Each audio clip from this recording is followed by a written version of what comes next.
விஜய் அவர்களோட டான்ஸ் ஒன்று இருந்தது. சரி ஓகே, மாஸ்டர்ல பார்த்துருப்போம் இல்லையா, சும்மா அது இப்படி பண்ணார் இல்லையா ஹூக் ஸ்டெப். நம்ம எக்ஸாக்டா தளபதி கச்சேரியில என்ன பார்த்தோமோ அதையே தான் அப்படியே ரிப்பீட் பண்ணிருக்காரு. தமிழ் சினிமா வரலாற்றிலேயே மிக மிக முக்கியமான நாள் இது. என்னன்னா டிசம்பர் 27 அப்படிங்கிறது, டிசம்பர் 27 2025 அப்படிங்கிறது தமிழ் சினிமா வரலாற்றுல அது முக்கியமா தளபதி விஜய் அவர்களோட ஃபேன்ஸை இன்னும் ஒரு வருஷம் 2 வருஷம் கழிச்சு கேட்டீங்கன்னா கூட சினிமா லைஃப்ல விஜய் அவர்களோட கடைசி அப்பீரன்ஸ் ஸ்பீச் தான் அப்படிங்கிற மாதிரி சொல்லுவாங்க. ஸோ அந்த அளவுக்கு ஒரு மெமரபுளான ஒரு ஒரு ஒரு கைண்ட் ஆஃப் ஃபேர்வெல் மாதிரி தான் தளபதிக்கு இந்த சினிமாவை பொறுத்த வரைக்கும் இந்த ஆடியோ லான்ச் அமைஞ்சிருக்கு. ஸோ இதில் எல்லாரும் எதிர்பார்த்துட்டு இருந்த மொமெண்ட், விஜய் அவர்கள் என்ன பேச போறாரு, அரசியலை மிக்ஸ் பண்ணி என்னெல்லாம் பேச போறாரு, என்னென்ன மாதிரியான ஒரு ஒரு என்ன சொல்றது, இருந்து எங்க முடிச்சு போட போறாரு, அண்ட் ஃபேன்ஸுக்கு எக்ஸ்க்ளூசிவா என்ன பண்ண போறாரு, என்ஜாயபிளாக என்ன பண்ண போறாரு அப்படிங்கிற மாதிரி நிறைய மூமெண்ட்ஸ் இருந்தது. ஸோ அதில் எஸ்பெஷலி சொல்லணும்னா பேக்கேஜாக எப்படி இருந்துச்சுன்னு கேட்டிங்கன்னா, ஆல்மோஸ்ட் ஒரு 25லேருந்து ஒரு 30 நிமிஷம் கடைசி விஜய் அவர்களுடைய அந்த ஸ்பீச் டெரிஃபிக். அது கடைசியாக ஒரு ஸ்பீச்னா இப்படி தான் இருக்கணும்னா இப்படி தான் இருக்கணும் அப்படிங்கிற மாதிரி ஆஸ் யூஷுவல் ஒரு நக்கல் நயாண்டிலாம் இருக்கும் இல்லையா விஜய் அவர்கள்ட்ட. ஸோ அதெல்லாம் பேஸ் பண்ணி பண்ணிட்டாப்ல. எக்ஸாம்பிளுக்கு ஒன்று சொல்லணும்னா, கடைசியா ஆங்கரான விஜய் என்ற ரம்யா 2 பேரும் சேர்ந்துட்டு விஜய் அவர்களை சென்டர் நிக்க வச்சுட்டு நம்ம எல்லாரும் தளபதிக்காக ஒரு பாட்டு பாடுவோம் அப்படின்னு சொல்லிட்டு யார் பெற்ற மகனும் அந்த பாட்டு போட்டாங்க. ஆக்சுவலாக நமக்கு பார்க்கும்போது அது வந்து ஓகே எமோஷனலாக இருக்க போகுது அப்படிங்கிற மாதிரிலாம் இருக்கும். அதை ஆரம்பிச்சிட்டாங்க ஆஸ் யூஷுவல் பண்ணும்போது அந்த பிளான் பண்ண மாதிரி வந்து ஆரம்பிச்சிட்டாங்க. யார் பெற்ற மகனோ அப்படின்லாம் சொல்லிட்டு போயிட்டு இருந்தது பாட்டு, எல்லாரும் சேர்ந்து பாட ஆரம்பிச்சிட்டாங்க. திடீர்னு ஒரு மைக் எடுத்துட்டு நீங்கள் நினைக்கிறது நடக்காது, நீங்கள் என்ன முக்குனாலும் நான் அழமாட்டேன் அப்படின்னு சொல்லிட்டு அவரோட ஸ்டைலில் ஃபன் ஆகிட்டு ஒன்று வச்சிட்டாரு.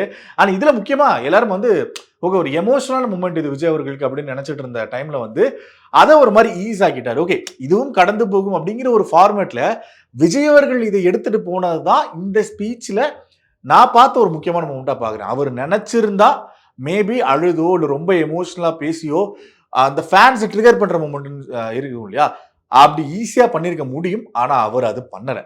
நான் எப்படி இருப்பனோ அப்படியே தான் இருக்கணும்னு நினைக்கிறேன். இது லைஃப்பில் ஒன் ஆஃப் த ஃபேஸாக தான் இருக்கணும். ஸோ கடந்து போய் தான் ஆகணும். நான் அப்படி ஈஸியாக நான் எப்பயும் போல இந்த மாதிரி கடந்து போயிடுறேன், எதுக்கு எக்ஸ்ட்ரா மாதிரி ட்ராமாலாம் கிரியேட் பண்ணிட்டு அப்படிங்கிற மாதிரி நினச்சி எல்லாத்தையும் அவாய்ட் பண்ணி அவராக இருந்தார். இதுக்கு முன்னாடி நம்ம ஆடியோ லான்ச்சில் பார்த்த தலைமையில இருப்போம் இல்லையா, அந்த மாதிரி தான் இருந்தது. எல்லாருக்குமே சர்ப்ரைஸாக அமைச்சது வந்து பிகில் ஆடியோ லான்ச் ஆரம்பிக்கும் போது நெஞ்சுக்குள்ள குடியிருக்கும் பாட்டை பாடி ஆரம்பித்தார். இந்த ஆடியோ லான்ச் ஜனநாயகன் முடிக்கும் பொழுது நெஞ்சுக்குள்ள குடியிருக்கும் பாட்டை பாடி முடிச்சு அடுத்த பயணத்தை தொடங்கி வச்சார் அப்படிங்கிற மாதிரி தான் சொல்லணும். அண்ட் அவர் பாடினது மட்டும் இல்லை, அந்த பாட்டு மட்டும் இல்லை, தளபதி கச்சேரி முதற்கொண்டு பாடினாரு. பாடி முடிச்சதுமே டான்ஸ், விஜய் அவர்களோட டான்ஸ் ஒன்று இருந்தது. சரி ஓகே, பேருக்கு அந்த மாஸ்டர்ல பார்த்துருப்போம் இல்லையா, சும்மா அது இப்படி பண்ணார் இல்லையா ஹூக் ஸ்டெப், அந்த மாதிரி ஏதாவது பண்ணிட்டு போறோன்னு பார்த்தா நம்ம எக்ஸாக்டா தளபதி கச்சேரியில என்ன பார்த்தோமோ அதையே தான் அப்படியே ரிப்ளிகேட் பண்ணியிருக்காரு. அவ்வளோ கிரேஸு அண்ட் பயங்கரமா இருந்தது அந்த இது பார்க்கும்போது. ஓகே இது வந்து லைவா பார்த்த மலேசியா மக்களுக்குலாம் வந்து ஒரு ஒரு பெரிய குடுப்பனை அப்படிங்கிற மாதிரி தான் சொல்லணும்.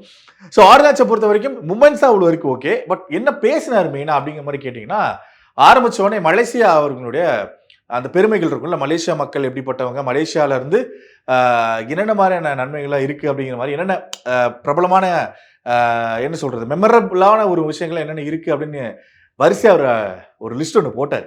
அதில் முக்கியமாக மலேசியான்னு சொன்னாலே தமிழ் சினிமாவில் ஒரு சில படங்கள் சொன்னாலே வந்து மலேசியா அப்படிங்கிறது ஞாபகத்துக்கு வரும். அதில் முக்கியமாக நண்பர் அஜித்தோட பில்லா அப்படின்னு ஆரம்பித்தார். மொத்த ஸ்டேடியம் எதிர்பார்த்த மாதிரி எரப்ட் அப்படி ஆயிடுச்சு. ஸோ அப்படி ஆரம்பித்து மலேசியாவோட பெருமையை ஆரம்பித்து கேஸ்ட் அண்ட் க்ரூவுக்கு வந்து ஒரு தேங்க்ஸ் சொன்னார் அண்ட் ஒவ்வொருத்தரை பற்றியும் சொன்னார். அந்த கேஸ்ட் அண்ட் க்ரூவுக்கு போகிறதுக்கு முன்னாடி ஒரு சில விஷயங்களை அவருக்கு கிளாரிஃபை பண்ணார். ஏன்னா இது வரைக்கும் வந்து நான் சினிமா விட்டுட்டு நான் வந்து அரசியலுக்கு போகிறேன் அப்படின்னு சொல்லியிருந்தாரு. ஆனால் எல்லா இடத்துலையும் கேட்குறாங்க, நான் இங்கே சொல்கிறேன் அப்படிங்கிற மாதிரி, ஏன் இவர் சினிமா விட்டு போகிறாரு அப்படின்னு எல்லாருமே கேட்குறீங்க.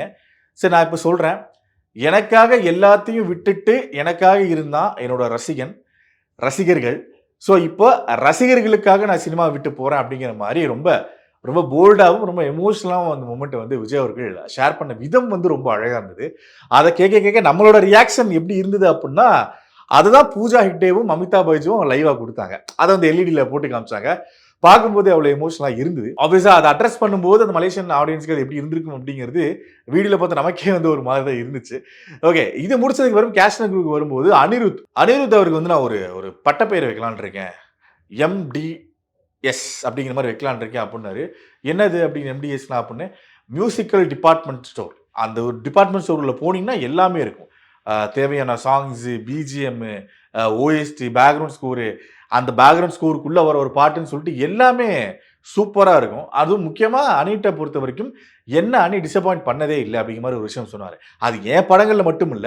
இதுவரைக்கும் மற்ற நடிகர்கள் நடிச்ச படத்துல கூட அணியோட வொர்க் வந்து என்ன டிசப்பாயிண்ட் பண்ணதே இல்ல. ரொம்ப சாட்டிஸ்ஃபையா எல்லா படத்துலயும் அவரோட 100% குடுத்துட்டு இருக்காரு அப்படின்னு சொன்னதுமே அனிருத் அவர்கள் எமோஷனல் ஆகி ஒரு ஒரு ஃப்ளையிங் கிஸ் ஒண்ணு பாஸ் பண்ணாப்ல.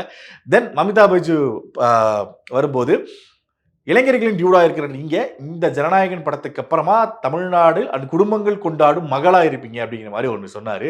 அண்ட் ஆப்வியஸா மமிதா அவர்கள் வந்து தளபதி விஜய் அவர்களோட ஃபேன் அப்படிங்கிறது எல்லா இடத்துலையும் மென்ஷன் பண்ணிட்டாங்க. இந்த வார்த்தையை விஜய் அவர்கள் சைட்லேருந்தே அவங்க கேட்கும்போது ரொம்ப எமோஷனல் ஆயிட்டாங்க ஆப்வியஸ்லி. அண்ட் ஹெச் வினோத் அவர்களை பத்தி பேசும்பொழுது ஒரு ஒரு கமர்ஷியல் படத்தை அவருக்கேத்த பாணியில ஒரு சோசியல் மெசேஜில் எப்படி கொடுக்கணுமோ அதுல தமிழ் சினிமாவில் இருக்கக்கூடிய மிகச்சிறந்த டைரக்டர்ல ஒருத்தர் அவர் அப்படிங்கிற மாதிரி தன்னோட ஒரு காம்ப்ளிமெண்டா அந்த அன்பை அவர் சொன்ன வார்த்தைகள்ல வெளிப்பட்டது. அவர் சொன்ன விதத்திலையும் வார்த்தைகள்லையும் வெளிப்பட்டது எவ்வளவு ரசிச்சு இந்த ஜனநாயகன் படத்தை ஒர்க் பண்ணியிருக்காங்க அப்படின்னு.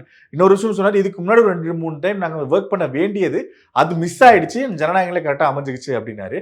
ஆனா இந்த படத்தினுடைய வில்லன் பாபி டியோல் ஆரம்பிக்கும் போது என்னோட ஆரம்ப காலகட்டத்தில் பிரியமுடன் அப்படிங்கிற மாதிரியான 2 படங்கள்லாம் வந்து நான் அவருக்கே தெரியாம சுட்டு தான் பண்ணோம் அப்படிங்கிற மாதிரிலாம் வந்து விஜய் அவர்கள் சொன்னார். பாபுடியல் அவர்கள் ஹிந்தியில் நடிச்சதை ஒரு அடாப்ஷனா எடுத்து நாங்கள் அப்படியே பண்ணோம், இன்ஸ்பிரேஷனாக எடுத்து நாங்கள் பண்ணோம் அப்படிங்கிற மாதிரி விஜய் அவர் சொன்னார். அதை நாங்கள் ஜனநாயகன் ஷூட்டிங் ஸ்பாட்டில் வந்து நான் பாபுடி அவர்கிட்ட சொன்னேன். அவர் சொல்லும்போது அப்படியா என்ன போடணும் ஏன்ட்ட கேட்டார் அப்படின்னு விஜய் அவர்கள் சொல்லும்போது ஆஹா தெரியாம சொல்லிட்டு அப்படிங்கிற மாதிரி அந்த ஷூட்டிங் ஸ்பாட் மெமரி இருக்கும் இல்லையா, அதையும் இங்கே ஷேர் பண்ணாரு.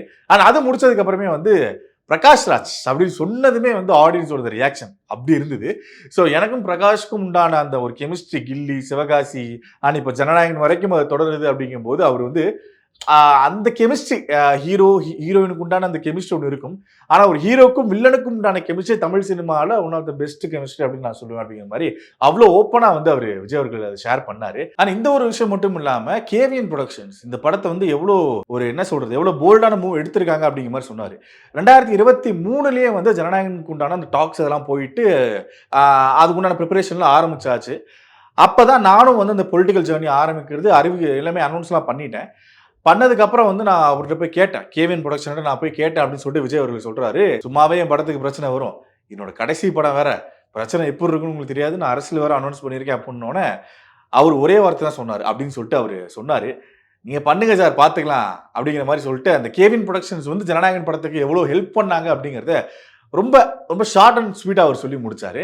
அண்ட் ஆப்வியஸா தளபதி அவர்கள்ட்ட அந்த கடைசி ஸ்பீச் கடைசி மூமெண்ட் அப்படின்னு எல்லாருமே எதிர்பார்த்துட்டு இருக்கக்கூடிய அந்த ஒரு மூமெண்ட், அந்த குட்டி கதை என்ன மாதிரியான ஒரு குட்டி கதை சொல்ல போறாரு அப்படிங்கிற மாதிரி எல்லாரும் எதிர்பார்த்தாங்க. ஆப்வியஸா ஒரு மாரலோட சேர்த்து ஒரு ஆட்டோக்காரர் அண்ட் ஒரு கர்ப்பிணி இந்த 2 பேருக்கு உண்ட அந்த ரிலேஷன்ஷிப் அந்த எப்படி கொடுக்கணும் அப்படிங்கிற மாதிரியான, அதாவது எப்படி நல்லது செய்யணும் அப்படிங்கிற ஒரு ஃபார்மேட்ல வந்து விஜய் அவர்கள் அவரோட ஸ்டைல்ல வந்து அது சொல்லி முடிச்சாரு.